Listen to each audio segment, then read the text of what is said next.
மரங்களையும் பார்க்க வைக்கிறார், நல்லதுகளையும் கெட்டதுகளையும் பார்க்க வைக்கிறார், கேட்க வைக்கிறார், எல்லாமே செஞ்சு நம்மளை ஒரு அட்டகாசமா மேடின் கடவுள் அப்படின்னு சீல் குத்தி மேடின் ஜப்பான் மாதிரி நம்மளை இங்க கடவுள் அனுப்புறாரு இந்த பூ உலகத்துக்கு பூலோகத்துக்கு. அப்படி அனுப்பும் போதே இன்னாருக்கு இன்னார் என்று எழுதி வைத்தானே தேவன் என்று.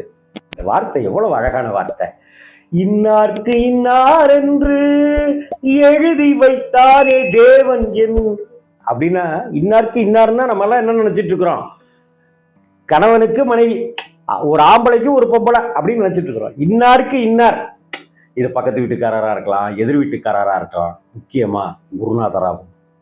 குருநாதரையும் நமக்கு தயார்படுத்தி நம்மளை அனுப்பும் போதே அங்க ரெடியா வச்சிருப்பார் குருநாதர்.